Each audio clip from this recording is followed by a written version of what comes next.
Hey guys, welcome to my YouTube channel, dearpari. Subscribe to my channel and hit the bell icon to get all notifications. Do like, comment, share and save the video. Welcome back to our YouTube channel dearpari। आज का हमारा topic है mail sex act के बारे में पढ़ेंगे और disorders of male reproductive systems, इसके कौन कौन से डिसऑर्डर्स होते हैं।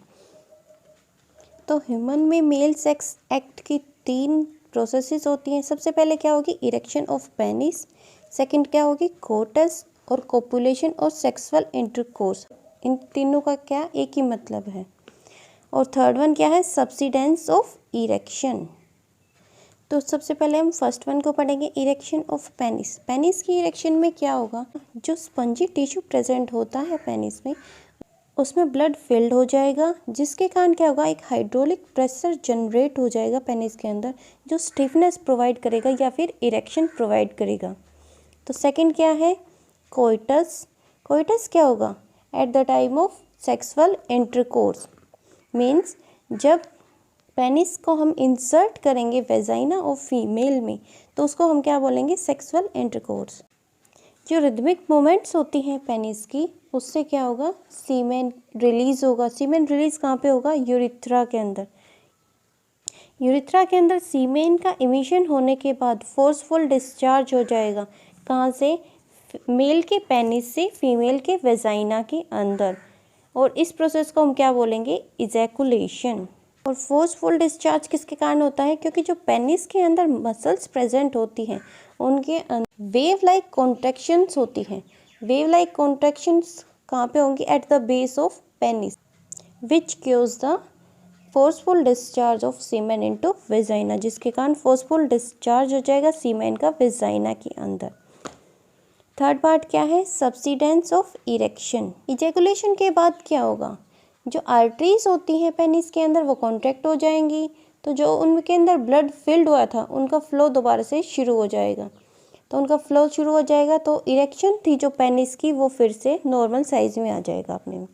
तो ये तीनों प्रोसेस थी, सबसे पहले इरेक्शन होगा पेनिस का, फिर coitus and then subsidence of erection. अब हम देखते हैं disorders of male reproductive system. इसके क्या क्या डिसऑर्डर्स होते हैं। सबसे पहला क्या होगा, बेनियन प्रोस्टेटिक हाइपरट्रोफी, जिसे हम BPH भी बोलते हैं। इसमें क्या होगा, जो प्रोस्टेट ग्लैंड होते हैं वो इनलार्ज हो जाते हैं, और ये मेनली कौन सी एज में होता है, ये ओल्ड एज में होता है। अगर इसका हम ट्रीटमेंट नहीं करते तो इसके कारण किडनी डैमेज भी हो सकता है। बेनियन प्रोस्टेटिक हाइपरट्रोफी डिजीज़ में होता क्या है, एक्चुअली फ्रीक्वेंट यूरिनेशन होता है, मतलब बार बार यूरिन आता है, या फिर यूरिन आने में कोई डिफ़िकल्टी होगी, या फिर पेनफुल मिक्सचुरेशन होगा, बहुत ही ज़्यादा पेन होगा। इसको हम बोलेंगे बेनियन प्रोस्टेटिक हाइपरट्रोफी। अब सेकंड क्या है, प्रोस्टेट कैंसर। इससे नाम से ही पता चलता है, अगर प्रोस्टेट ग्लैंड में कैंसर हो जाती है तो उसे हम क्या बोलेंगे, प्रोस्टेट कैंसर। ये बहुत ही मैलिग्नेंट होती है। प्रोस्टेट कैंसर के कारण ही 2 से 3% मेल की डेथ हो जाती है ऑल ओवर द वर्ल्ड। इसका ट्रीटमेंट हम कैसे करेंगे, रिमूवल ऑफ टेस्टिस।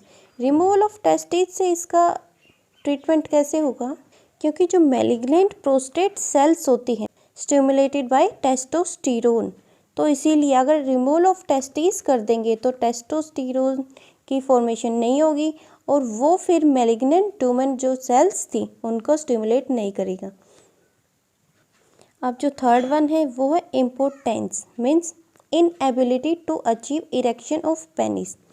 अगर पेनिस में इरेक्शन ही नहीं होगी at the time of male sex act to complete the sexual intercourse, तो इस कंडीशन को हम क्या बोलेंगे, इम्पोर्टेंस।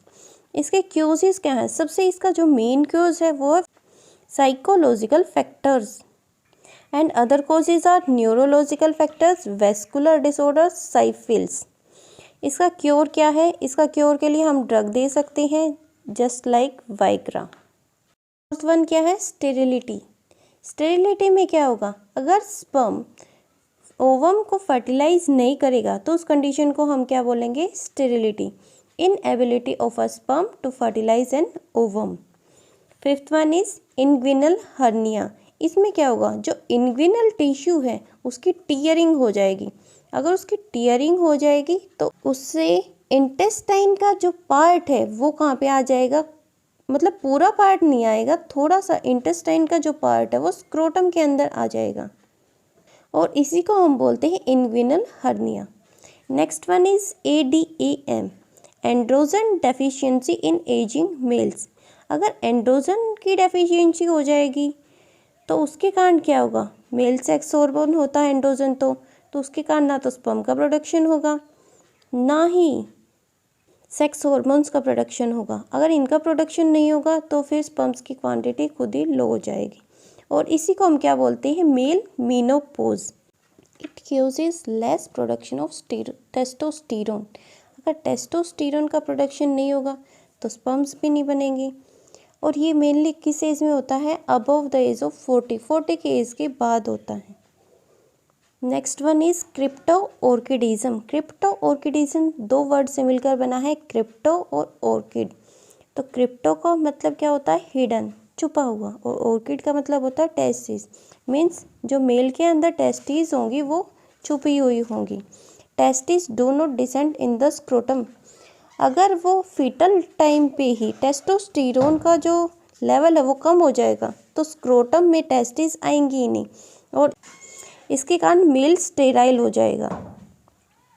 लास्ट वन क्या है, hydrocele, collection of a fluid in the tunica vaginalis of testis. Tunica vaginalis क्या थी, आउटर वॉल ऑफ टेस्टिस थी। अगर उसके कारण फ्लूइड का कलेक्शन हो जाएगा उस कंडीशन को हम क्या बोलेंगे, हाइड्रोसील। ओके स्टूडेंट्स, ये सब क्या थे, disorders of male reproductive system. अब हम नेक्स्ट वीडियो में क्या पढ़ेंगे, ह्यूमन फीमेल रिप्रोडक्टिव सिस्टम के बारे में। Thank you students.